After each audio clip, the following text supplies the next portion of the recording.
ఉండి విద్యావంతులైన ఎన్నిక కాబట్టి రాకేష్ రెడ్డి పరిస్థితి ఏంది, తీర్మార్ మల్లన్న చేసే వ్యవహారాలు ఏంటిది, అదేవిధంగా ప్రేమందర్ రెడ్డి ఏంటి. సో మనకి రాకేష్ రెడ్డి ఆయన బీటెక్ గోల్డ్ మెడల్, అదేవిధంగా ఆయన చేసిన చాలా పనులు ఉన్నాయి. సార్ వాళ్ళు ఎక్స్ప్లెయిన్ చేస్తారు ఆ విషయాలని. సో కాబట్టి మనం అట్లా కంపేర్ చేసుకొని చెప్పడం ఒక ఎత్తు అయితే, రెండో విషయం ఏంటంటే పార్టీ పరంగా మన పార్టీ పరంగా కూడా మీరు కొన్ని విషయాలు చెప్పాలి. అయితే ఇక్కడ చాలా మంది గ్రాడ్యుయేట్స్ కదా, వీళ్ళకు కొన్ని అవసరం లేదు, ఏది మనకి పథకాల గురించి అవసరం లేదు అని అన్నారు. కానీ తప్పు. ఎందుకనంటే ప్రతి గ్రాడ్యుయేట్ తండ్రి రైతే. మీరు ఒకసారి గుర్తు చేసుకోండి, ప్రతి గ్రాడ్యుయేట్ ఎవరైతే ఉన్నారో వాళ్ళ తండ్రి అతను రైతే ఉన్నాడు. కాబట్టి రైతు పథకాలను కావచ్చు, కాంగ్రెస్ పార్టీ ఎక్కడెక్కడ ఫెయిల్ అయిందో ఆ పథకాలను కావచ్చు, అదేవిధంగా ఉద్యోగులు, నిరుద్యోగం. ఇక్కడ ఇంకొక విషయం మనం స్పెసిఫిక్ గా చెప్పాల్సింది ఏంటంటే, రేవంత్ రెడ్డి గారు ఈ మధ్యలోనే మేము 30,000 ఉద్యోగాలు నింపినామని చెప్పారు. ఈ విషయాన్ని బాగా హైలైట్ చేయాల్సిన అవసరం ఉన్నది మనకు. ఎందుకంటే 30,000 ఉద్యోగాలు నింపడానికి నువ్వు చేసిన పనేంటి? అప్పుడు మనం బీఆర్ఎస్ పార్టీనే నోటిఫికేషన్ ఇచ్చింది, బీఆర్ఎస్ పార్టీని ఎగ్జామ్ పెట్టింది, బీఆర్ఎస్ పార్టీని ఇంటర్వ్యూస్ అలాంటివి ఏమైనా ఉంటే కంప్లీట్ చేసింది, రెడీగా కాల్ లెటర్స్ అంటే మనకేంది పోస్టింగ్ లెటర్స్ ని రెడీగా పెట్టి ఉంచింది. అప్పుడు ఎలక్షన్స్ రావడం వల్ల ఆగిపోయింది. ఆ తర్వాత మనకు రేవంత్ రెడ్డి వచ్చిన తర్వాత, కాంగ్రెస్ పార్టీ వచ్చిన తర్వాత ఆ లెటర్స్ ఇచ్చి మేమే రిక్రూట్ చేసిన 30,000 ఓట్లు అంటాడు, 30,000 జాబ్స్ అంటున్నాడు. కాబట్టి దీన్ని ఎవరో ఒక సామెత చెప్పారు, అక్కడేదో జరిగితే ఇక్కడైతే మనకే, ఇక మన ఇంట్లో మన దొడ్లే ఇంత మన పశువే అన్న సందంగా ఆయన మాట్లాడాలని మనం అందరికీ చెప్పాల్సిన అవసరం ఉన్నది. సో అదే విధంగా చాలా విషయాలు ఉన్నాయి. ఇప్పుడు మన కేసీఆర్ గారు బస్సు యాత్ర స్టార్ట్ చేసిన తర్వాతనే మన రైతు బంధు పడ్డది. గుర్తుపెట్టుకోండి, మనందరికీ తెలిసిన విషయమే. రైతు బంధు మనకు ఎప్పుడు వచ్చింది? రీసెంట్ గా మనకు రావడం జరిగింది. ఎందుకు వచ్చింది అనంటే కేసీఆర్ గారు ప్రశ్నించడం వల్ల, కేసీఆర్ ప్రజలలోకి రావడం వల్ల వచ్చింది. అలాగే మిగతా పథకాలు ఎక్కడెక్కడ ఫెయిల్ అయినాయి, ఎక్కడెక్కడ ఏం జరుగుతుందన్న ప్రతి విషయం మనందరికీ తెలుసు. ఎందుకంటే మనందరం విద్యావంతులం కాబట్టి తప్పకుండా ఈ విషయాలన్నిటికీ ముందు తీసుకెళ్లాలి. ఇంకొక విషయం ఏంటంటే ఓటింగ్ టైంలో ఒక విషయాన్ని గుర్తుపెట్టుకోండి. నేను లాస్ట్ టైం ఓటింగ్ కౌంటింగ్కి వెళ్ళాను కాబట్టి చాలా మంది చేసిన మిస్టేక్ ఏంటంటే, మన వాళ్ళు కూడా చేసిన మిస్టేక్ ఏంటంటే, ఒకటి ఇప్పుడు మన నంబర్ కాడ మనం ఫస్ట్ ప్రియారిటీ ఇవ్వడం కోసం 1 వేయాలని ఉంటుంది మనకు కదా. 1 వేసినప్పుడు ఏంటంటే మనకు అత్యుత్సాహంతో కావచ్చు, లేకపోతే ఎక్కువ ప్రేమతో కావచ్చు, ఇట్లా 1 పెట్టి కింద ఇట్లా పెట్టి పైన ఇట్లా పెడతాను. మనం పెడితే అది చాలా మంది ఏమైందంటే 2 అయిపోయింది. అది ఇక్కడ ఒక 2 ఉంటుంది, ఇంకొక దగ్గర కూడా ఆర్డర్ ఆఫ్ ప్రిఫరెన్స్ లో మనం 2 వేస్తాం కదా, సెకండ్ అని పెడతాం కదా. 2 ఉన్న కాడ ఓటు చెల్లదు. రిపీటెడ్ నంబర్ ఎప్పుడున్నా కానీ ఓటు చెల్లదు. మిస్సింగ్ నంబర్ ఉన్నా ఓటు చెల్లదు. మిస్సింగ్ నంబర్ అంటే ఏంది? ఇప్పుడు మనం ఒక 4 ఓట్లు వేద్దాం అనుకున్నాం అనుకోండి, 1, 2 పెట్టాం, 3వది లేకుండా 4 పెట్టాం అనుకో, అది కూడా చెల్లదు.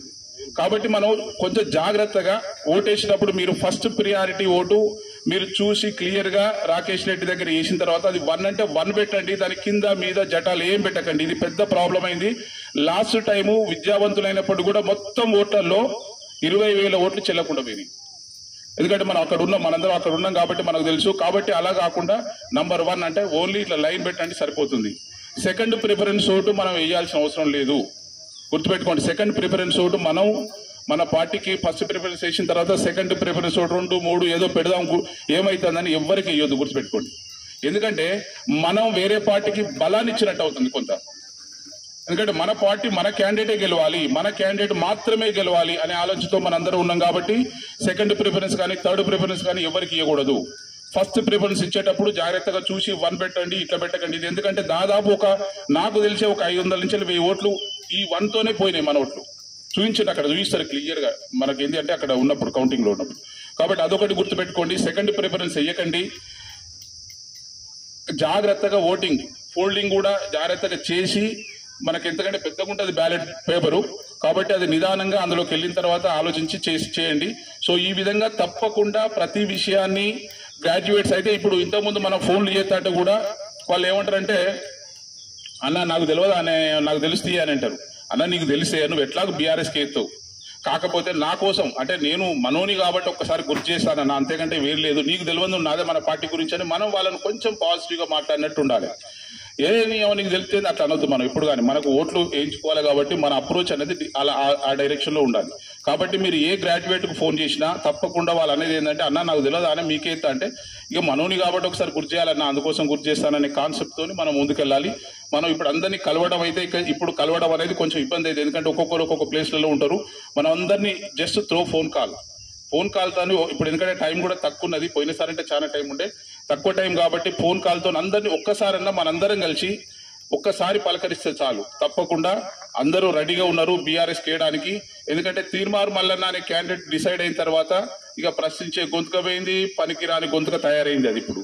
కాబట్టి ఆ విషయాన్ని గుర్తుంచుకొని తప్పకుండా మనందరం పోయినసారి ఎంత ఉత్సాహంతో ఎంత ఆవేశంతో పనిచేసినామో అదేవిధంగా ఈసారి కూడా అంత ఆవేశంతో అంత ఉత్సాహంతో పనిచేసి రాకేష్ రెడ్డి గారిని తద్వారా బీఆర్ఎస్ పార్టీని గెలిపించాలని కోరుకుంటూ ఈ అవకాశం ఇచ్చిన పెద్దలకు ధన్యవాదాలు తెలియజేస్తూ ముగిస్తున్నాను. Thank you. ముఖ్యంగా మంచి స్పందన లభిస్తున్నా సార్. దాంట్లో హిమ్మత్ నగర్, ఉబ్లాపూర్, ముగ్దుంతండ, తమ్మడపల్లి జీ, అలాగే తిమ్మాపురం, సూరారం, షాపల్లి,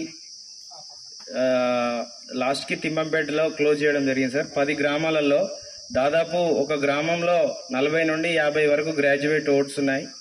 దాంట్లో మెజారిటీగా అంటే దాదాపు 75% అనూహ్యంగా స్వచ్ఛందంగా మేమైతే ఖచ్చితంగా వాళ్ళు ఒకటే చెప్తున్నారు, క్యాండిడేట్ని మాత్రం ఖచ్చితంగా అబ్జర్వ్ చేస్తున్నారు. ఎందుకంటే రాకేష్ రెడ్డి వారి వ్యక్తిత్వం ఎట్లాంటిది, వాళ్ళ రాజకీయ జీవితం ఎలా ఉంది, ఎట్లా స్వచ్ఛందంగా వాళ్ళు ఎట్లాంటి మన లాస్ట్ టైము భద్రకాళి దగ్గర భద్రకాళి చెరువు తెగిపోయింది సార్. తెగిపోతుంది దాదాపు అక్కడ ఒక 2000 కుటుంబాలు, దాదాపు 2000 కుటుంబాలకు వర్షపు నీరు మొత్తం ఇళ్లలో చేరి వాళ్ళకు ఫుడ్ ఫెసిలిటీ కూడా లేకుండా చాలా ఇబ్బందులు పడ్డ సందర్భంలో రాకేష్ రెడ్డి గారి బృందం దాదాపు ఒక 100 మంది స్వచ్ఛందంగా అందులోకి ఎవ్వరూ వెళ్ళలేని పరిస్థితి. అట్లాంటి పరిస్థితులలో అలాగే కరోనా టైంలో అట్లాగే జాబ్ రిక్రూట్మెంట్స్ లో ప్రైవేట్ జాబ్స్ రిక్రూట్మెంట్స్ లో వారి బృందం ఏ విధంగా సహకరించిందని, అట్లాగే తీన్మార్ మల్లన్న కాంగ్రెస్ అభ్యర్థి ఆయనను కూడా ఎట్లాంటి బ్లాక్మెయిల్ రాజకీయాలు అతను ఎలా చేస్తాడు, ఏ రకంగా ఒక ప్రొజెక్టర్ స్క్రీన్ పెట్టుకుంటాడు, ఆయనే సొంత లాభం కోసం మాత్రమే చేస్తారని ప్రతి ఒక్క గ్రాడ్యుయేట్ ఆల్రెడీ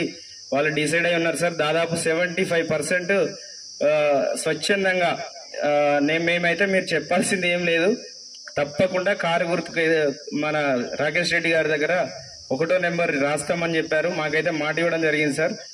ఇది ఏదో సభ కాబట్టి మేము సొంత పార్టీకి ఏదో చెప్పుకోవాలనే ఉద్దేశం కాదు, మనస్ఫూర్తిగా చెప్తున్నాము. మేమైతే మా మండలం నుంచి ఖచ్చితంగా అత్యధిక మెజారిటీ ఇస్తామని తెలియజేస్తూ ముగించుకుంటున్నాం.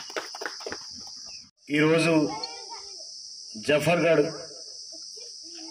మండల కేంద్రంలో ఏర్పాటు చేసుకుంటున్నటువంటి ఎన్నికల సందర్భంగా ఈ సన్నాహక సమావేశానికి మరి పెద్దలు ఈ రాష్ట్ర తొలి ఉప ముఖ్యమంత్రి వర్యులు రాజన్న గారికి, అదేవిధంగా ఈ సమావేశానికి సభాధ్యక్షత వహిస్తున్నటువంటి సోదరులు జయపాల్ రెడ్డి గారికి, అదేవిధంగా మండల కోఆర్డినేటర్ పసునూరి మహేందర్ రెడ్డి గారికి, రైతు కోఆర్డినేటర్ కడారి శంకర్ గారికి, అదేవిధంగా మహిళా మండల అధ్యక్షులు సోదరిమణులు గీత గారికి, కవిత గారికి, మండల ఉపాధ్యక్షురాలు రాధిక గారికి, అదేవిధంగా వరుణ్ గారికి, ఇప్పటిదాకా చాలా చక్కగా మాట్లాడినటువంటి రాజ్ కుమార్ గారికి, కరుణాకర్ గారికి, నరేష్ గారికి, ఇక్కడికి ప్రత్యేకంగా మరి అతి పెద్ద ఎత్తున విచ్చేసినటువంటి ప్రింట్ అండ్ ఎలక్ట్రానిక్ మీడియా సోదరులందరికీ, గ్రాడ్యుయేట్ ఓటర్లందరికీ కూడా నా శిరస్సు వంచి నమస్కారాలు, ధన్యవాదాలు తెలియజేస్తా ఉన్నాం. చాలా సంతోషం. ఈ జాఫర్గఢ్ మన ప్రెస్ మిత్రులందరూ కూడా మళ్ళీ ప్రెస్ మీట్ లేదు, ఇదే రికార్డ్ చేస్తారు. అయితే స్టేషన్ గన్పూర్ బార్డర్ దాటేటప్పుడేమో రెసిడెన్షియల్ స్కూళ్ళు అవి ఇవి అని అన్ని చెప్పిండు, పెద్ద చెరువు చూపించిండు అన్న. నేను ఈ తిరుగుతున్నటువంటి సందర్భంలో మొదటి రోజు ఒక్కొక్క మండలాలు తిరుగుతున్నప్పుడు ఎటువైనా రిజర్వాయర్లు కనబడుతున్నాయన్నా, ఎన్ని రిజర్వాయర్లు ఉన్నాయన్నా అని అడిగిన. 7 ఉన్నాయన్న అన్నాడు. ఒక్కటేసారి నా మాట ఆగిపోయింది. ఇక 7 రిజర్వాయర్లు ఉన్నాయంటే ఏం కష్టపడ్డావన్నా చాలా అద్భుతంగా జరిగింది. అట్లా ఈ నియోజకవర్గం చాలా గొప్పగా మీ అందరి అభిమాన నాయకుడు, మీ ప్రియతమ నాయకుడు చాలా గొప్పగా కష్టపడి కేసీఆర్ గారితో కొట్లాడి మరి ఇవాళ చాలా మీ నియోజకవర్గాన్ని ఎనలేని అభివృద్ధి చేసిండు. మీ అందరిలో తలలో నాలుకలో ఉన్నాడు. ఒక మంచి మనిషి, కల్మషం లేనటువంటి మనిషి. మీకు ఇన్ని సంవత్సరాల నుంచి ఎమ్మెల్యేగా ఉండడం, ఇంత గొప్పగా అభివృద్ధి జరగడం చాలా మీ అందరి అదృష్టంగా భావిస్తూ, ఇదే సందర్భంలో మరి ఏ మండలంలో మీటింగ్ పెట్టినా వాళ్ళు చాలా ఫాస్ట్ ఉన్నారు. అక్కడ పోతే వాళ్ళని అభినందిస్తున్నా, మళ్ళీ ఇక్కడికి వచ్చే వరకు జఫర్గఢ్ వాళ్ళని చూస్తే ఇంకా బాగా అడ్వాన్స్ ఉన్నారు. జఫర్గఢ్ లో ఎదురులేని విధంగా 80-90% మన రాకేష్ రెడ్డికి నంబర్ 1 మొదటి ప్రాధాన్యత ఓటు పడేటట్టు అయితే ఉన్నది. నాకు చాలా నమ్మకం ఉన్నది, పూర్తి విశ్వాసం ఉన్నది. అంత డెడికేటెడ్ గా మీరందరూ కూడా చాలా పకడ్బందీగా వర్క్ చేస్తూ ఉన్నారు. ఆ గ్రాడ్యుయేట్స్ ని కూడా మలుస్తున్నారు. ఒకటి, మనము లోకల్ నాన్ లోకల్ ఓట్లను రెండింటిని డివైడ్ చేసుకోగలిగితే, నాన్ లోకల్ వలన మనం ప్రత్యేకంగా హైదరాబాద్ లో కానీ, నిజామాబాద్ లో కానీ, ఇంకా ఇతర ఖమ్మంలో కానీ, నల్గొండలో ఉన్నటువంటి అక్కడ జాబ్స్ చేస్తున్నటువంటి వాళ్ళు, ఉద్యోగరీత్యా ఉన్నటువంటి వాళ్ళందరినీ కూడా మనం ప్రత్యేకంగా 1కి 4 సార్లు మాట్లాడడం, పిలిపించుకోవడం, ఇది దీని మీద ప్రత్యేక శ్రద్ధ చూపించడం చేయండి. మరి ఓటు తెచ్చుకోవడం విషయంలో నేను 30 ఏళ్ళు దాదాపుగా స్కూల్ నడిపినా. అయితే ప్రతి ఎండాకాలం పేరెంట్స్ దగ్గరికి పోయి అమ్మ మీ అబ్బాయిని పంపించాలంటే, సార్ పోయిన సంవత్సరం మాకు మామూలుగా కొద్దిగా లెక్కల్లో మార్కులు తక్కువ వచ్చినాయి, మరి ఈసారి ఎట్లా సార్ అని అడిగేది. అడిగితే ఆమె కాన్ఫిడెన్స్ కలిగించేది. ఏమని, అమ్మ తప్పకుండా ఈసారి లెక్కల మాస్టర్నే చేంజ్ చేస్తాం, మంచిగా చెప్పిస్తాం, లెక్కలు నేర్పిస్తాం అని 1కి 4 సార్లు పోయి మాట్లాడి, మరి బ్రహ్మాండంగా 1కి 6-7 సార్లు పోయి అడ్మిషన్ నా స్కూల్లో వేసుకునేది. అట్లాగే ఈ ఎలక్షన్ లో కూడా మనం అందరం కూడా గట్టిగా 1కి 4-5 సార్లు పోయి మాట్లాడితే తప్పకుండా కన్విన్స్ అవుతారు. ఎందుకు కన్విన్స్ అవుతారంటే, ఎట్లుండే తెలంగాణ 10 ఏళ్లలో ఎట్లయింది తెలంగాణ, 10 ఏళ్లలో ఉన్నటువంటి అయిన తెలంగాణ ఎట్లయితుంది తెలంగాణ, ఒక్కసారి మనం ఆలోచన చేయాల్సినటువంటి అవసరం ఉన్నది. 10 ఏళ్ల ముందు మనం కరెంటు కరువేనా, నీళ్లకు కరువేనా, ఏది లేనటువంటి పరిస్థితులలో మనం రైతుల ఆత్మహత్యలు, చేనేత కార్మికుల ఆకలి చావులు, వలస బతుకులు ఉన్నటువంటి పరిస్థితి 10 ఏళ్ల ముందు. మరి 10 ఏళ్లలో ఎంత జరిగింది అభివృద్ధి అంటే, దేశానికి ఒక రోల్ మోడల్ అభివృద్ధి జరిగింది. అది కరెంటు విషయంలో కావచ్చు, రైతు బంధు కావచ్చు. దేశానికి అన్నం పెట్టే రైతన్న చచ్చిపోతే 5 లక్షల బీమా ఇచ్చింది ప్రపంచంలో ఏకైక ప్రభుత్వం కేసీఆర్ గారి ప్రభుత్వం. మరి రైతు బంధు ఇచ్చింది కేసీఆర్ గారి ప్రభుత్వం. ఇలా కళ్యాణ లక్ష్మి ఇచ్చింది ప్రభుత్వం, మన కేసీఆర్ గారి ప్రభుత్వం. కరెంట్ ఇచ్చింది 24 గంటలు, రెప్పపాటు కరెంటు పోకుండా ఇచ్చింది ఇవాళ కేసీఆర్ గారి ప్రభుత్వం. మరి గ్రాడ్యుయేట్స్ ఎట్లా, మరి గ్రాడ్యుయేట్స్ ని మనం ఎట్లా ఆదుకున్నాం, ఎన్ని రకాలుగా ఆదుకున్నాం అనేటువంటి ఒక అంశాన్ని మీకు ముందు చెప్తే, మన పార్టీ వాళ్ళే మరి బిత్తిరిపోయేటువంటి పరిస్థితులు ఉంటాయి. ఎందుకంటే ప్రైవేటు రంగాన్ని ఇవాళ ఐటీ సెక్టార్ ని అభివృద్ధి చేసి, ఈ దేశంలో మరి బెంగళూరే నంబర్ 1 ఉండే, ఇంకో రాష్ట్రం నంబర్ 1 ఉంటే ఆ నంబర్ 1 ఉన్న స్థానాన్ని అన్ని తీసేసి ఇవాళ హైదరాబాదు ఒక ఐటీ హబ్ గా మార్చినటువంటి కేటీఆర్ గారు, కేసీఆర్ గారి నేతృత్వంలో జరిగింది. ఎన్ని లక్షల ఉద్యోగాలు ఇచ్చిన మనం ప్రైవేట్ రంగంలో ఈ గ్రాడ్యుయేట్స్ కు చదువుకున్నటువంటి వాళ్ళకంటే 24 లక్షల ఉద్యోగాలు ఈ రాష్ట్ర ప్రభుత్వం కల్పించింది, ప్రైవేట్ రంగంలో కల్పించింది. అదేవిధంగా మరి ప్రభుత్వ ఉద్యోగాలు ఎన్ని ఇచ్చినామంటే, మరి 2 లక్షల ఉద్యోగాలు మనం ఇచ్చినాం. ఇది మనం చెప్పుకోలేకపోయినాం. 2 లక్షల ఉద్యోగాలు. మీ ఊర్లో ఉన్న సెక్రటరీని ఎవరు పెట్టిందో చెప్పండి ఒకసారి. మీ ఊర్లో ఉన్న అగ్రికల్చర్ ఏఈఓ ఎవరు వచ్చే, ఏ ప్రభుత్వం పెట్టిందో చెప్పండి ఒకసారి. ఇట్లా చెప్పుకుంటూ పోతే అనేక ఉద్యోగాల అవకాశాలు ఇచ్చినాం మనం.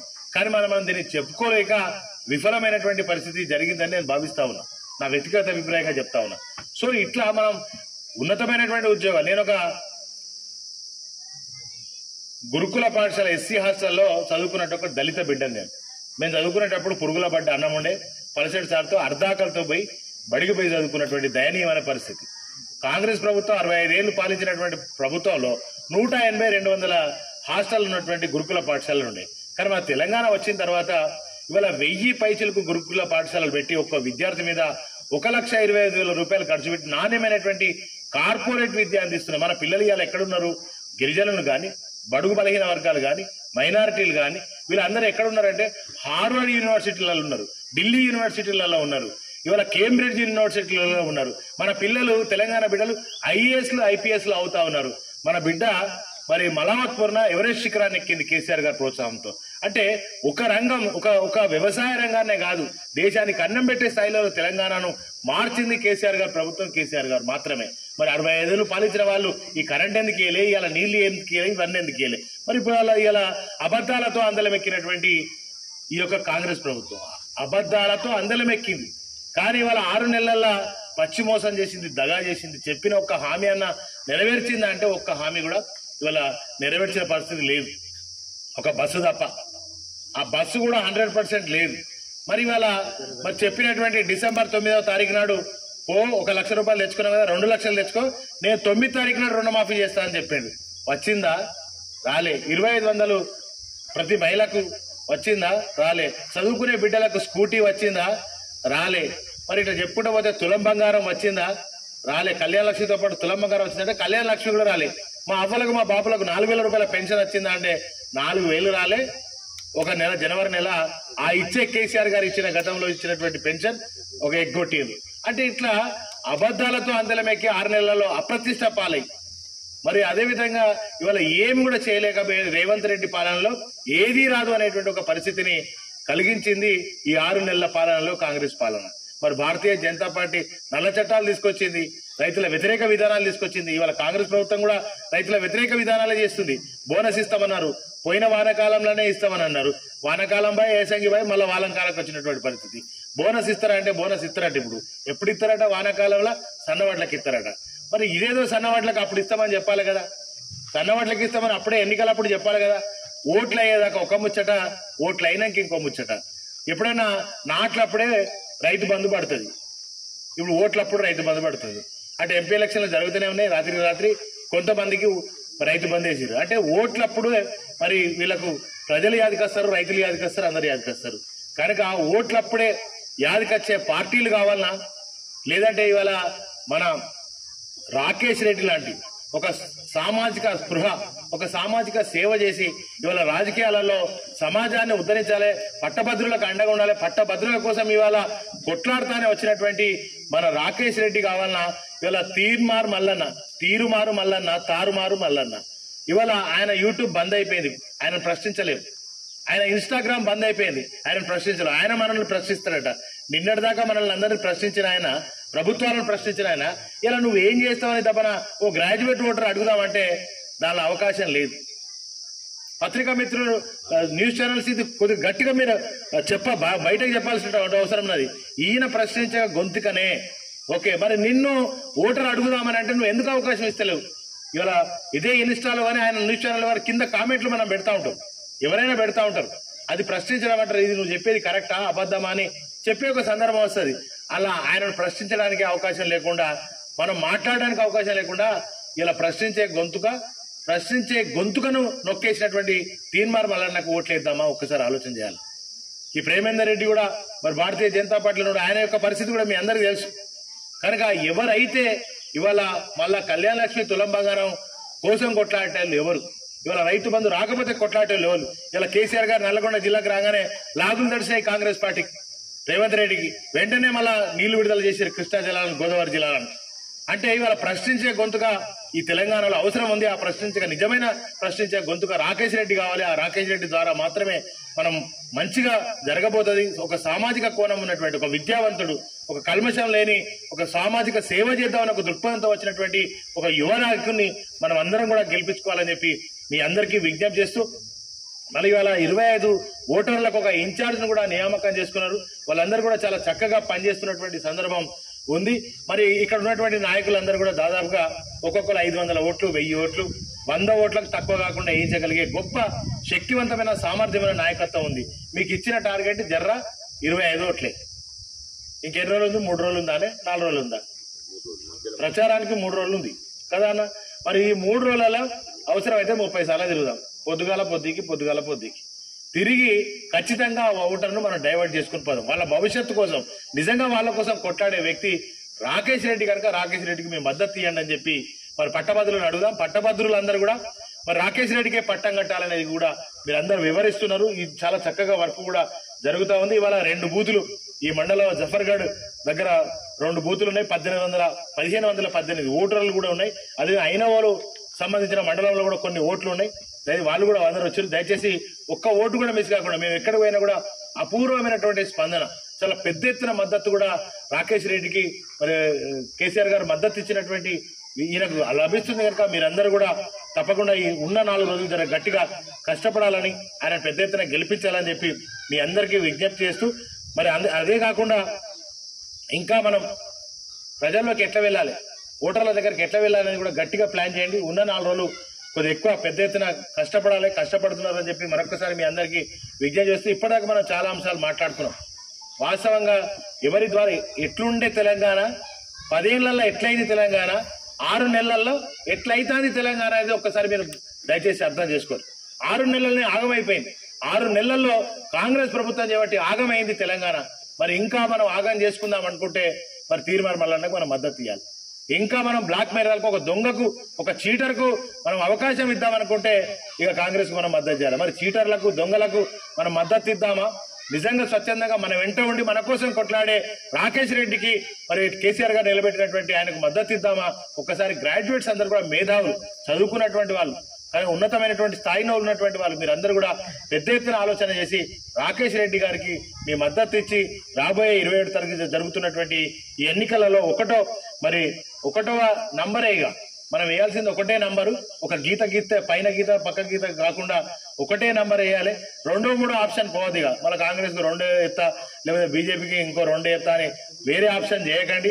ఒకటే నంబరు, ఒకటే మరి ఏనుగుల రాకేష్ రెడ్డి 3వ నంబర్ గల దానికి ఒక గీత గీస్తే ఓటు వచ్చేస్తే కనుక రాకేష్ రెడ్డి గారికి పెద్ద ఎత్తున మీ మద్దతు ఉండాలి, మద్దతు ఉంటుందని చెప్పి పెద్ద ఎత్తున గెలిపించాలని చెప్పి మరొకసారి మీ అందరికీ విజ్ఞప్తి చేస్తూ ఇంత మంచి అవకాశాన్ని ఇచ్చినటువంటి జాఫర్ గఢ్ మరి గ్రాడ్యుయేట్స్ ఓటర్లకి, అదేవిధంగా ఇక్కడ వచ్చినటువంటి లీడర్లందరికీ ప్రత్యేకంగా ధన్యవాదాలు.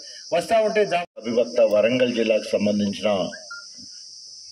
అన్ని ప్రాంతాలకు సంబంధించిన ఓటర్లు దాదాపు 4.5 లక్షల ఓటర్లు దీంట్లో ఉన్నారు.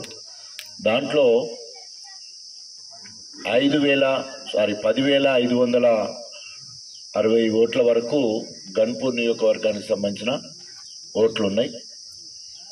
మనకు 7 పూర్తి మండలాలు, ఐనవోలు మండలంలో వెంకటాపూర్ అండ్ గర్మిలపల్లి, కాజీపేట మండలంలో రాంపూర్, ధర్మసార్ మండలంలో ఉనికిచెర్ల, రాంపూర్ ఏమో 46వ డివిజన్, ఉనికిచెర్ల 64వ డివిజన్కి సంబంధించిన ఓట్లు కూడా గన్పూర్ నియోజకవర్గ పరిధిలో ఉన్నాయి. దానికి అనుగుణంగానే మనం కార్యాచరణ సిద్ధం చేసుకొని ముందుకెళ్తున్నాం. సో ఈ కార్యక్రమానికి మరి కోఆర్డినేటర్గా సోదరులు రవిశంకర్ రావడం, మరి ఎందుకంటే ఇది విద్యావేత్తలకు, పట్టభద్రులకు సంబంధించిన ఎన్నిక కాబట్టి ఒక విద్యావంతుడు తనదైన శైలిలో ఈరోజు ప్రచారంలో పాల్గొనడం చాలా శుభ పరిణామం. వేదిక మీద ఉన్న నా కుటుంబ సభ్యులకు, నా బలగానికి, అదేవిధంగా పట్టభద్రులు మాత్రమే రావాలని చెప్పిన పట్టభద్రులందరికీ, ప్రెస్ మిత్రులకి అందరికీ నా యొక్క నమస్కారాలు తెలియజేసుకుంటూ, సామెత ఉంటుంది, అన్నేసి చూడు నన్నేసి చూడని. ఇక్కడ ఏవలసింది ఎందుకంటే ఎంత పట్టభద్రులు ఎన్నికైనా కూడా ఇంపాక్ట్ పార్టీ, అంటే దాన్ని ఎన్నుకుండేది పార్టీ. ఇవాళ రాకేష్ రెడ్డిని బలపరుస్తున్నది బీఆర్ఎస్ పార్టీ. బీఆర్ఎస్ పార్టీ అనగానే అక్కడ కేసీఆర్ గారు, ఇక్కడికి వస్తే డాక్టర్ రాజన్న గారు, కిందికి పోతే ఇప్పుడు రాకేష్ రెడ్డి గారు, ముగ్గురం. కాంగ్రెస్ పార్టీకి పోతే అక్కడ పైన చూస్తే అది రేవంత్ రెడ్డి. ఈ మరి మధ్యలో గురించి మాట్లాడే మన పేరు చేయడం తప్పలేదు. ఒక దుర్మార్గుడు, దుష్టుడు, నమ్మక ద్రోహి, తిన్నింటి వాసాలు లెక్కబెట్టి పాపం నా చెల్లె ఇందిరా కాంగ్రెస్ సంబంధించిన సింగపురం ఇందిరాను నట్టేట ముంచి అన్ని రకాల నయవంచకుడు. ఎందుకు ఈ మాట చెప్పాల్సి వస్తుందంటే రాజన్న అయితేనే మాట్లాడతాడు అనేది ఒకటి ఉన్నది. ఎందుకంటే 94 నుండి 2004 వరకు 30 సంవత్సరాల సుదీర్ఘ పోరాటం. కడియం శ్రీకి సరి అయిన డాష్ ఎవరంటే రాజన్న అంటారు. సో ఎందుకు ఈ మాట చెప్పవలసి వస్తుందంటే అది నయవంచనకు ప్రతిరూపము కడియం శ్రీ అని. కాంగ్రెస్ విద్యావేత్తలను, చదువుకున్న వాళ్ళను బాగా ఎంకరేజ్ చేస్తారని నా దగ్గర 94లో దగ్గుబాటి వెంకటేశ్వర్ను నా దగ్గర పంపించడం జరిగింది. I hate politics, I don't want to come in to politics, I have my own commitments అని నేను సున్నితంగా టీడీపీకి రానని చెప్తే స్థానికేతరుడైన కడియం శ్రీహరికి 94లో టికెట్ ఇవ్వడం జరిగింది. ముందే చెప్పారు స్థానిక నినాదం బలంగా ఉంది, మీరు రావాలి రాజకీయాలకి, ఎన్టీ రామారావు నన్ను పంపించుండు అని చెప్పినా కూడా అప్పుడున్న పరిస్థితులను బట్టి కొత్తగా నర్సింహం పెట్టాను, ఇప్పుడు నేను రానని చెప్పడం జరిగింది. అయితే మీరు రాకపోతే ఇది కడియం శ్రీహరికి ఇవ్వాల్సి వస్తుంది. ఎందుకంటే ఆయన మున్సిపాలిటీ చైర్మన్గా ఓడిపోయిండు, తర్వాత ఉద్యోగాన్ని వదిలిపెట్టిండు, పూటకు గతి లేకుంటున్నాడు, కిటికీలకు గోడ సంచులు ఉన్నాయి, కింద గచ్చునేలా ఉన్నది, ఇంటికి పోయినాము తెగిన స్లిప్పర్లు, డొక్కు స్కూటర్ మాత్రమే ఉన్నది. కానీ ఎంఎస్సీ చదివిండి అనే ఉద్దేశంతో ఎవరు కూడా గణపురోళ్ళు సర్పంచ్ ఎంపీటీ స్థాయి నాయకులే లోకల్ వాయిస్ మీద ఉన్నారు. మీరు వచ్చేది ఉంటే 100% గెలుస్తారు, మీరు మంత్రి అయితే రమ్మన్నా కూడా ఆనాడు మనం సున్నితంగా తిరస్కరించడం జరిగింది. ఆ మాట ఎందుకు చెప్తున్నానంటే ఇది మనం గణపురం నియోజకవర్గం పెట్టిన భిక్ష. కడియం శ్రీహరికి ఆయన కూడా చెప్తాడు, ఇది నాకు రాజకీయ భిక్ష పెట్టిందని, గణపురం రాజకీయ భిక్ష అని చెప్తూ ఉంటాడు.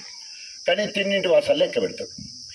ఇక్కడ మనల్ని కుదబెట్టుకొని ఎన్టీ రామారావు ద్వారా మరి ఎమ్మెల్యే అయితే మొదటిసారి రాగానే మార్కెట్ చైర్మన్, మార్కెట్ శాఖ మంచిగానే ఉండగానే కథం ఎన్టీ రామారావుకి ఎన్నుపోటు ఓడిసి మళ్ళా చంద్రబాబు దగ్గర పోయాడు. విత్ ఇన్ నో టైంలో వైస్రాయ్ హోటల్లో చెప్పులు కూడా ఇసిరేసిండు. ఎట్లొచ్చిందో అంత మరి చంద్రబాబుకు దగ్గర కావాలని ఎన్టీ రావుకు ఎన్నుపోటు పడడం కాకుండా వైస్రాయ్ హోటల్లో చెప్పులు ఇచ్చిన చరిత్ర. పోనీ చంద్రబాబు నాయుడుకి వచ్చి అక్కడ ఏమైనా తక్కువ ఉన్నాడంటే అక్కడ సాంఘిక సంక్షేమ శాఖ, విద్యాశాఖ 2 చేసిండు, తర్వాత మళ్ళీ ఇరిగేషన్ శాఖ కూడా చేసిండు. 10 ఏళ్ళు టీడీపీ అధికారం ఉంటే 10 ఏళ్ళు అధికారంలో ఉన్నాడు. 10 ఏళ్ళు అధికారంలో ఉండి జఫర్గడ్డ కానీ, తీగారం కానీ, తిమ్మంపేట కానీ, ఇక్కడ ఇక నక్సలైట్ల సంగతి, అప్పుడు నక్సల్, ఇప్పుడే మావోయిస్టులు అంటున్నాం, అప్పుడే నక్సలైట్లు అనేది ఏ రకంగా రాసి రంపాన పెట్టిండో అందరికీ తెలుసు. అన్నలు ఆయనకు పెట్టిన పేరు దళిత దొర. ఆయన పేరు మీద ఆయన అవినీతి ఒక పుస్తకమే రాశారు. కల్నాయక్ అనే ఒక పుస్తకం, అంటే 15 రోజుల పక్ష పత్రిక ఒకటి, కల్నాయక్ అనే ఒక దాంట్లో మొత్తం ఆ 15 రోజుల ఈయన కథ లేని ఏ శాఖలో ఉన్నప్పుడు ఎంతెంత అవినీతికి పాల్పడ్డాడని చెప్పేసి, ఏ రకంగా మలేషియా, సింగపూర్లో జాగలు ఎట్లా కొన్నాడు, బెంగళూరులో హోటల్ ఎట్లా కొన్నాడు, ఆంధ్రలో తోటలు ఎట్లా కొన్నారు, ఉన్న ఇల్లు గచ్చునేల కిటికీలుంటే భవంతి ఎట్లా అయింది అని చెప్పేసి కల్నాయక్ అనే ఒక పుస్తకంలో ఆయన గురించి రాసిండు. ఆయన సిగ్గుశరం లేకుండా ఏమంటారంటే, నేను నీతివంతుణ్ణి, ఎవడన్నా నీతిమంతుడానికి ఇంతమంది ఉంటే వాళ్ళు చెప్పాలా, బా ఎంత నీతిమంతుడు అని చెప్పాలి. కానీ ఆ ఒక్కరు ఆయన గురించి నీతిమంతుడు అన్న, కానీ ఆయనకైనా మాత్రం నీతిమంతుడని ఆయనకైనా ముద్రేసుకుంటాడు. గురి గింజ లెక్క కిందనే పెట్టుకుంటాడు, ప్రతి పని చేస్తుంటాడు. ప్రతిదీ కూడా ఈ రోజు వరకు 10 ఏళ్ళు టీడీపీలో అనుభవించాడు. మళ్ళీ అవకాశం కోసం ఎదురు చూసి మళ్ళీ బీఆర్ఎస్ పార్టీకి వచ్చాడు. నేనేమో తెలంగాణ రాష్ట్ర సాధన కోసము ప్రజల పక్షా నుండి ప్రజల ఆకాంక్ష మేరకు తెలంగాణ రాష్ట్ర సాధన కోసం అధికార కాంగ్రెస్ పార్టీ ఎమ్మెల్యే పదవికి రాజీనామా చేసి, కాంగ్రెస్ పార్టీ 15 ఏళ్ల కాంగ్రెస్ పార్టీకి రాజీనామా చేసి తెలంగాణ జెండా పట్టుకొని మళ్ళీ గణపురం నియోజకవర్గంలోకి వచ్చి, అంతకుముందు 12,000తో చెలిసిన నేను టీఆర్ఎస్ పార్టీ నుండి 33,000 మెజార్టీ, తర్వాత 58,000 మెజార్టీ, తర్వాత మళ్ళీ మొన్న 18లో మళ్ళా 37,000 మెజార్టీతో గెలిపించిన నా నియోజకవర్గ బిడ్డల రుణం ఏమిచ్చినా తీర్చుకోలేము. కానీ నేనేమో ఎప్పుడు ఏదో ఊర్లలో సామెత ఉంటుంది, డప్పోడెంబడి కొమ్మోడు పడ్డట్టే. మెల్లగా కథ మళ్ళా కేసీఆర్ సంకల్పం జరిగింది. ఎట్లొచ్చిండో తెలియదు. ఎందుకంటే నేను ఎన్టీ రామారావు దగ్గరకు వచ్చినప్పుడు త్యాగం చేసి రాలే, చంద్రబాబు దగ్గర పోయినప్పుడు త్యాగం చేసి రాలే, అదేవిధంగా కేసీఆర్ దగ్గరకు వచ్చినప్పుడు త్యాగం చేసి రాలే. ఎప్పుడు ఎన్నుపోటే పెద్ద ఎన్నుపోటు ఎప్పుడు కేసీఆర్కి పెద్ద ఎన్నుపోటు అందరికంటే. ఎందుకంటే ఇక్కడ రాగానే ఎంపీ, ఇక్కడ రాగానే ఉప ముఖ్యమంత్రి, 2 సార్లు ఎమ్మెల్సీ, తర్వాత ఎమ్మెల్యే తర్వాత బిడ్డకు మళ్ళీ ఎంపీ, దాంతోపాటు పెద్ద మూట. ఈ మూట గురించి చెప్పాలి. అదేవిధంగా పంచభక్ష పరమాన్నాలు. చిన్న అంటారు కదా, కుక్కకు కూడా విశ్వాసం ఉంటుంది కదా, అంత హీనమైన బతుకు. దయచేసి కుక్కకు కింద అన్నం పెడితే చెట్టు కిందనే ఉంటుంది, మళ్ళీ ఎప్పుడైనా బుక్క పెడతాడో చూసుకుంటే ఇక్కడనే ఉంటుంది. అంత విశ్వాసం ఉంటుంది, ఎవరైనా పరాయాలతో మరుగుతుంది. కానీ ఆ మాత్రం విశ్వాసం లేకుండా 24 గంటలు దాటక ముందే మొత్తము బ్లాక్మెయిల్ చేసి నా ఎమ్మెల్యే టికెట్ తీసుకుంటువి, బ్లాక్మెయిల్ చేసి నా డిప్యూటీ సీఎం తీసుకుంటువి, బ్లాక్మెయిల్ చేసి నా ఎంపీ టికెట్ తీసుకుంటువి. మరి నీదేమైనా అంత ఉన్నతమైన కుటుంబం అంటే ఇల్లే ఏం లేదు. అక్కడ కులము నకిలీ కులమే, అదేవిధంగా మతము నకిలీ మతమే, ఇంటి పేరు కూడా నకిలీనే. ఎందుకంటే పుట్టింది వేరే ఇంటి పేరులో, ఆ ఇంటి పేరు మోసుకుంటూ ఉండాలి. వచ్చి బయలులో ఇంట్లో పెరగడంతో బయలులో లక్కులు, మాళమాదిగ లక్కులు, ఉపకుల లక్కులు మొత్తం కూడా 40 ఏళ్ళ కంచెల్లి హరించి వేస్తా ఉన్నాడు. పోనీ విశ్వాసంగా ఉంటున్నాడంటే అది లేదు. ఇవన్నీ కూడా మీకు తెలియాలి పట్టభద్రులు కాబట్టి. దయచేసి పట్టభద్రులు అంటే ఎంత గొప్ప వాళ్ళు అంటే cream layer of the society, సమాజంలో అత్యున్నత స్థానం. పట్టభద్రులు అంటే ఒక డిగ్రీ బిఏనో బీకామో బిఎస్ఓ కాదు, ప్రొఫెసర్స్ వరకు, జడ్జెస్ వరకు, డాక్టర్స్, సూపరింటెండెంట్ డాక్టర్స్ వరకు అనేక మంది ఉన్నత విద్యావంతులందరూ కూడా ఇందులో ఉంటారు. కాబట్టి ఇవన్నీ మీకు నిజాలు తెలిస్తే ఇది రాకేష్ రెడ్డికి ఉపయోగపడుతుంది, రాజన్నకు ఉపయోగపడుతుంది, కేసీఆర్ గారు చేసిన పనులకు ఉపయోగపడుతుంది. నమ్మక ద్రోహానికి, అదేవిధంగా ఒక విద్యావంతుడికి జరిగే కార్యక్రమం ఇక్కడికి కొట్టొచ్చినట్టు కనబడుతుంది. అరే 600 జనాభా పోని సచ్చిసడి ఒకవేళ బయలుదేరైనా అనుకుందాం, బయలుదేరకున్న జనాభా 600, 429 ఓట్లు తెలంగాణ మొత్తంలో. ఒక్క వరంగల్ జిల్లాలో మాత్రమే 20-30 ఊళ్ళకు 1-2 ఇండ్లు ఉంటాయి. సామాజిక న్యాయం అంటే ఏంటి? జనాభా నిష్పత్తి ప్రకారం ఎవరికి రావాల్సిన వాటా వాళ్ళకి రావాలా, అది సామాజిక న్యాయం అంటే. అంబేద్కర్ గారు మూల సిద్ధాంతమే సామాజిక న్యాయం. రిజర్వేషన్లు ఎట్లొచ్చినాయి?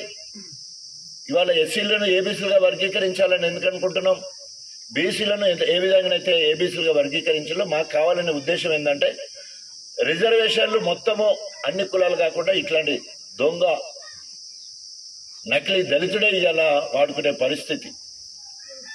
అందుకోసం ఇవన్నీ ఈ పట్టభద్రులన్నీ వివరించి చెప్పవలసిన అవసరం ఉన్నది. ఎందుకంటే ఇంపాక్ట్ ఇక్కడ గణపురం నియోజకవర్గం అంటే 100% కాంగ్రెస్ నుంచి వెళ్ళి కడియం శ్రేణి, బీఆర్ఎస్ నుంచి డాక్టర్ రాజే. చూసుకుందామంటే చూసుకుందాం. ఇలా నా ప్రభుత్వము 10 ఏళ్ళు ఉన్నది. కేసీఆర్ గారు భారతదేశంలోనే వ్యవసాయ రంగంలో 24 గంటల కరెంట్ ఇచ్చి, రైతు బంధు ఎకరాకు 10,000 రూపాయలు సంవత్సరానికి ఇచ్చి, రైతు చనిపోతే దినం వెళ్ళక ముందే 5 లక్షల రూపాయలు ఇచ్చి, సాగునీటి రంగంలో ప్రాజెక్టులు కట్టి 1 కోటి ఎకరాలకు నీళ్లిచ్చి 3 కోట్ల టన్నుల వడ్లు పండించే స్థాయికి తెలంగాణను తీసుకుపోయి హర్యానా, పంజాబ్ను మించిన అన్నపూర్ణగా దేశం మొత్తానికి కూడా నెంబర్ 1 స్థానంలో ఇవాళ వ్యవసాయ రంగంలో తీసుకొచ్చిన ఘన చరిత్ర ఇవాళ కేసీఆర్ గారిది, బీఆర్ఎస్ ప్రభుత్వం చేసిన కార్యక్రమాలు. అదేవిధంగా విద్యారంగంలో విద్య ద్వారానే వివేకం ద్వారానే సామాజిక న్యాయము, వ్యవసాయ రంగం కానీ, పారిశ్రామిక రంగం కానీ, సామాజిక రంగం కానీ, ఆర్థిక రంగం కానీ ఎదగాలంటే విద్యాపరంగా ఎదగాలని చెప్పేసి కేసీఆర్ గారు ఆలోచించి, ఇంతకుముందు రవిశంకర్ చెప్పినట్టు ఈరోజు ఏ రాష్ట్రంలో లేనన్ని గురుకుల పాఠశాలలు, దాదాపు 1100 గురుకుల పాఠశాలలు, 1100, 1000 మీద 100 గురుకుల పాఠశాలలు ఒక తెలంగాణలో ఉన్నాయి, ఎక్కడ లేవు. అదేవిధంగా పెన్షన్ల విషయం చూస్తే ఎక్కడ కూడా పెన్షన్లు 4,000 వికలాంగులకు ఎక్కడ లేవు తెలంగాణ మొత్తంలో, మన భారతదేశం మొత్తంలో. అదేవిధంగా అన్నిటికంటే ఇంపార్టెంట్ తమ్ముడు చెప్పినట్టు 2 లక్షల ఉద్యోగాలు. కేటీఆర్ ఈరోజు ఛాలెంజ్ చేస్తా ఉన్నాడు, నేను రాజకీయ సన్యాసం తీసుకుంటా. భారతదేశంలో 28 రాష్ట్రాలు ఉన్నాయి. 28 రాష్ట్రాల్లో గత 10 సంవత్సరాల్లో 2 లక్షల ప్రభుత్వ ఉద్యోగాలు ఇచ్చిన ఏ రాష్ట్రమైనా ఉన్నదని కనుక ముందుకొస్తే, కాంగ్రెస్ పాలిస్తున్న ప్రాంతం కానీ, బీజేపీ పాలిస్తున్న ప్రాంతంలో కానీ ఎవరన్నా 2 లక్షల ఉద్యోగాలు ఇస్తే నేను రాజకీయ సన్యాసం తీసుకుంటా అని చెప్పేసి చేస్తున్నాడు. అంత గొప్పగా ఉద్యోగాలు ఇచ్చినాం మనం. ప్రైవేట్ రంగ సంస్థలో ఇంత మంచి తమ్ముడు చెప్పినట్టు 24 లక్షల ప్రభుత్వ ఉద్యోగాలు ఇచ్చినాం మనం. ఇంత గొప్పగా యువతను ఎంకరేజ్ చేయడం కాకుండా విదేశాలకు పోయే యువతకి విద్యావేత్తలకు 20 లక్షల రూపాయలు అంబేద్కర్ ఓవర్సీస్ స్కాలర్షిప్లు ఇచ్చినాం మనం. అన్నిటికీ ఈరోజు పోకంత పుట్టుడట, పోక ఇంతే ఉంటుంది, పోకంత పుట్టుడంటే రేవంత్ రెడ్డి. ఎన్ని ప్రగల్భాలు, ఉత్తర ప్రగల్భాలు అంటారు కదా, తుపాకీ రాములు లెక్కన ఏది పడుతుంది చెరువు తూమికే మంట పెడతాడు, మొత్తం చెల్ల మొత్తం ఎసరు పోతాడు, మొత్తము బియ్యం ఎత్తాడు, వండే రకం. మేము అబద్ధాలు చెప్తుంటే నమ్ముతారు ప్రజలంతా కాబట్టి మేము అబద్ధాలే చెప్తానని చెప్పి సిగ్గు శరం లేకుండా అబద్ధాలు ప్రజలు నమ్ముతారు కాబట్టి నేను అబద్ధాలు మాట్లాడతానని చెప్తాడు. కాబట్టి మనకి కొంత ఆలోచన ఉండాల. ఎందుకంటే రేపు తులం బంగారం ఇవ్వకున్నా కూడా కాంగ్రెస్ బలపరిచిన ఈ మాయల మరాఠీ మల్లన్న ఉన్నాడు కదా, బ్లాక్ మెయిలర్, ఆయన గురించి చెప్పనవసరం లేదు. అప్పుడు ప్రభుత్వం మీద ప్రశ్నించే గొంతు ఆయన, కానీ ఇప్పుడు ప్రశంసించే గొంతు. ఏదైతే కాంగ్రెస్ ఏం చేయకున్నా కూడా చేసిందని అబద్ధాలు ఆడటానికి ఇలా తీన్మార్ మల్లన్న ప్రశంసించే గొంతు అయిపోయింది. ఒక్కడు కూడా ఇప్పుడు నోట్లకెళ్ళి మాట పెకులుతలేదు. అప్పుడు పెకిలినట్టు ఇప్పుడు ఏం పెకులు లేదు. ఏమన్నా గొప్ప పని కాంగ్రెస్ చేసేది ఉంటే చెప్పు, కానీ కాంగ్రెస్ చేసిన గొప్ప పని లేదు కదా. ఓన్లీ ఆర్టీసీ బస్ అంటే ఆర్టీసీ బస్సులు ఎక్కువ చేయలేదు, ఆర్టీసీ ట్రిప్స్ పెంచలేదు, కొత్త బస్సులు తీసుకురాలి. అంతకుముందు 30-35 మంది ఎక్కేది నిమ్మలంగా పోయేటోళ్ళు. ఇప్పుడు ఆడోళ్ళు ఎక్కే వరకు 70-80 మంది అవుతారు. ఆడోళ్ళు అంటేనే జర్ర షాపు పోవాలన్నా, పేరెంటాలకు పోవాలన్నా, అవ్వగారింటికి పోవాలన్నా జర తయారైపోతారు. ఉన్నది అందరికీ ఎక్కే. ఆడవాళ్ళు అంటేనే అలంకరణ. బస్సు ఎక్కే వరకు మంచిగా ఉంటున్నారు, బస్సులో పోయి దిగే వరకు కథ మళ్ళీ ఉపాధి హామీ కూలీలు లెక్క అయిపోతారు. ఆ చెమటలు, ఆ కంపు, ఈ భుజాన్ని ఇడిదాగుడు, ఈ భుజం విడిదాగుడు, ఇక వాళ్ళ ఇష్టం ఉన్న భాషలు మాట్లాడుతాడు. ఇది కాంగ్రెస్ సాధించిన ఘనత. ఒక చెల్లెకు స్కూటీ ఇచ్చింది లేదు, ఓ అవ్వకు అయ్యకు 4,000 పెన్షన్ పెంచింది లేదు, ఓ రైతు బిడ్డకు రుణమాఫీ 2 లక్షలు చేసింది లేదు. బోనస్ మనం మొత్తం అందరికీ తెలుసు. ఒడ్లు మంచిగా జర ఏమంటారు, ఒడ్లు మంచిగా పడ్డాలి, బరకత్ ఉండాలంటే దొడ్డొడ్లు అయితే జర బరకత్ ఉంటుంది. అందుకనే మన దగ్గర అంతా కూడా దొడ్డొడ్లు వేస్తాం. కానీ సన్నొడ్లకు ఎట్లా రైతులకు మోసం చేయాలని చెప్పి, ఎందుకంటే దిగుబడి తక్కువ వస్తుంది. ఇక ఈయన బోనస్ ఇచ్చేది ఏం, దానికి పంట బాగా వచ్చినప్పుడు నువ్వు ఇస్తే దానికి ఏమైనా ఉంటుంది పెట్టుబడి. కానీ సన్న వడ్లకు నువ్వు ఎంత పెట్టుబడి పెట్టినా దిగుబడి తక్కువ ఉంటుంది. దానికి మాకు దిగుబడి తక్కువ అవుతుంది కాబట్టి నువ్వు 500 యాడ్ చేసినట్టు. అది కూడా ఇప్పుడు కాదట, వారకాలం తర్వాతనట ఆ బోనస్. అంటే ఏం చూసి ఓటేయాలి? రేవంత్ని చూస్తేనేమో గట్లుండే, కడియం చూస్తేనేమో గిట్లుండే, మళ్ళని చూస్తే గట్లుండే, బ్లాక్ మెయిలర్. ఏ రకంగా ఓటేది? అందుకనే వాళ్ళకు ముఖం లేదు. ఈ రోజు వరకు కడియం శ్రీధర్ వ్యక్తి ఎక్కడ కూడా ఇల్లే ప్రచారానికి రావట్లే. ఎందుకంటే ఆయన పని అయిపోయిందిగా, మళ్ళీ ఎట్లా మోసం చేయాలని చూస్తాడు.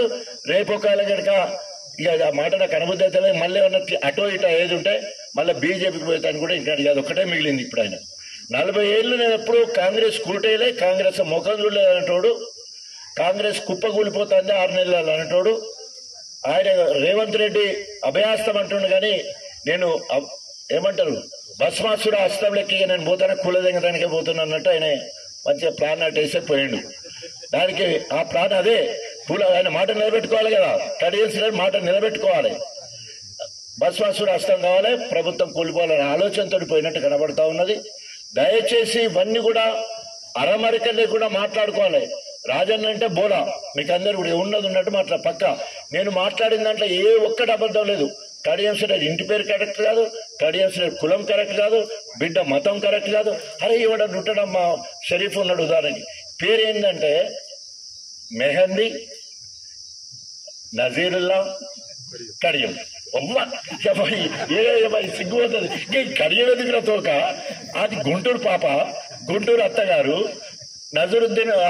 నజీరేమో గుంటూరు అయినా, ముస్లిం అయినా, గ్రీన్ రెడ్ అఫిడవిట్ మీద సంతకాలు చేస్తారు, నమాజ్ చదివిస్తారు, మత విశ్వాసాలు పెళ్లి చేస్తారు. ఇంత ఉండగా కూడా నా సర్టిఫికేట్ చూసుకోండి, దొంగ సర్టిఫికేట్ తీసుకొచ్చి నా సర్టిఫికేట్ చూసుకోండి, సుప్రీంకోర్టు జడ్జిమెంట్ ఉన్నది, నా సర్టిఫికేట్ చూసుకోండి. అంతేగాని గీ కులము గా కులం అని ముచ్చట్లేదు.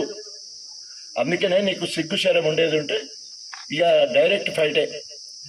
నీకు సిగ్గు శరం ఉండేది ఉంటే నీ మా వాళ్ళందరూ 1,00,000 మంది ఓట్లేస్తే, నా గణపురము 1,00,000 ఓట్లేస్తే వేదిక మీద వాళ్ళందరూ కూడా కష్టపడితే, ఎందుకంటే నేను తయారు చేసిన సైన్యం వీళ్ళంతా 2011 నుండి 23 వరకు నేను తయారు చేసిన సైనికులు, నా ప్రజాప్రతినిధులు, పార్టీ ప్రతినిధులు, నామినేటెడ్ అందరు నా వాళ్ళు.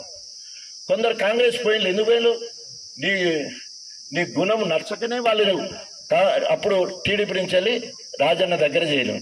మళ్ళీ ఇళ్ళ దొంగ చేరినాను కానీ వీళ్ళని మళ్ళీ ఇళ్ళకి వచ్చి అని చెప్పి వీళ్ళు ముందే కాంగ్రెస్కి వెళ్ళిపోయే పరిస్థితి. మళ్ళీ వాళ్ళలో కూడా నువ్వు కాంగ్రెస్ పోతుంది. వాళ్ళకి ఇప్పుడు కుడిలో పడ్డ లిఖలకు ఉన్నది వాళ్ళ సంగతి. మొత్తం ముఖ్యమైన అంశాలందరూ ఈ ఊళ్ళే 10 ఏళ్ల కాంచి వెళ్ళి నాతో ఉండి అన్ని రకాలు అనుభవించి, అరే నీ అమ్మ అన్నొత్తడని మేము ముందు పోతే వాడొచ్చాడు అని చెప్పేసి ఆగే ఉంటుంది. వాళ్ళు కుడిలో పడ్డ లిఖలు ఎక్కడ ఉండదు వాళ్ళ పరిస్థితి. కక్కలేక మిగలేక మధ్యలో ఇందిరమ్మ ఉన్నది. మళ్ళా ఏం వేద్దాం అంటే ఇందిరతో ఉండాలా, ఇటు కడియంతో ఉండాలా, ఏం చేయాలో తోయక ఏమంటే నిశ్చేదంగా ఉట్టిని అట్లా ఉన్నారు, స్తబ్దంగా ఉన్నారు. నేను సవాల్ చేస్తా ఉన్నా, నీకు సిగ్గు శరము లజ్జ ఏమన్నా ఉండేది ఉంటే 70 రోజులు దాటినావు. చచ్చిపోయే ముందు చరిత్రహీనుడు కాకు, నువ్వు రాజీనామా చేసిరా. నువ్వు ఏ కులం పేరు పెట్టుకొని వస్తావురా. ఎందుకంటే డిబేట్లో నీకేప్ప చెప్తున్నా, నీ కులం ఏదో నీ మతం ఏదో 2 చెప్పుకోనరా. నేను డాక్టర్ తాటికొండ రాజయ్య మాదిగా, పక్కా లోకల్ గన్పూర్. సో ఇక వద్దాం చూసుకుందాం. నేనా నా బలగమా నేను కొట్ల ఏ ఊరికి ఆ ఊరు తప్పకుండా చచ్చిపోయే ఏమంటారు ఆఖరి దశలో పేరు తెచ్చుకొని మంచిగా ఉండవలసిన వాడు ఇలా చరిత్రహీనుడిగా అయిపోయినావు. ఆఖరికి ఓడిపోయి గణపతి కేసీఆర్ చెప్పిన మాట చెప్పాలంటే కడియం శ్రీకి రాజకీయ సమాధి కట్టాలి. ఇది కేసీఆర్ గారి పిలుపు. అది గణపురంలోనే రాజకీయ సమాధి కట్టాలని చెప్పేసి కేసీఆర్ గారు మొన్న బస్సు యాత్రలో మనందరికి పిలుపునిచ్చిళ్ళు. ఇది ఇప్పుడు సెమీఫైనల్.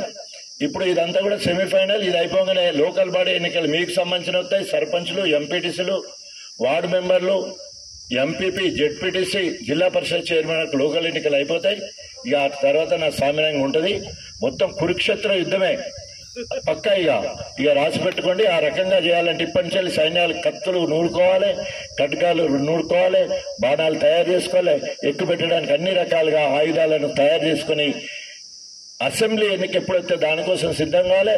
దానికి రిహార్సల్ గా ఇప్పుడు ఎమ్మెల్సీలో రాకేష్ రెడ్డి గురించి ఎంత చక్కటి చరిత్ర ఉందో, మనకు జఫర్గఢ్కి, కూనూరుకి ఒక పేరు రావాలి. మన మండలం ఒక బహుమతి ఇవ్వాలి రాకేష్ రెడ్డికి. అట్లా ఇచ్చినప్పుడు తప్పకుండా ప్రత్యేక స్థానం మనకు ఉంటుంది. We should create some new thing. అన్నిటికంటే జఫర్గఢ్ మండలంలో ఎక్కువ ఓట్లు వచ్చినాయనే ఒక ఒరవడిని మనం సృష్టించాలని మనస్ఫూర్తిగా కోరుకుంటూ, ఈరోజు ఓన్లీ గ్రాడ్యుయేట్స్ తో మాట్లాడాలనే ఉద్దేశంతో ఇది ఇంటర్నల్ గా జరిగే కార్యక్రమం. దీనికి మళ్ళీ మనము గతంలో ఒక బూత్ కి 10 మందిని పెట్టుకున్నాం. మళ్ళీ ఆ 10 మంది కలిసి 25 మందికి ఒక ఇన్ఛార్జిని పెట్టుకున్నాం. అదేవిధంగా దీనికి తోడుగా మనకి ఎప్పుడు వెంకటాపూర్ గర్మిలపల్లి కూడా ఉంటుంది, దానికి సంబంధించింది. తర్వాత మనకు ప్రతి అంశం తెలియడం కోసం ప్రతి ఊర్లో గ్రామానికి సంబంధించిన 1-2 ఇన్ఛార్జిగా ఉంటే ఆ ఊరు బాధ్యత మొత్తం తీసుకోవడం.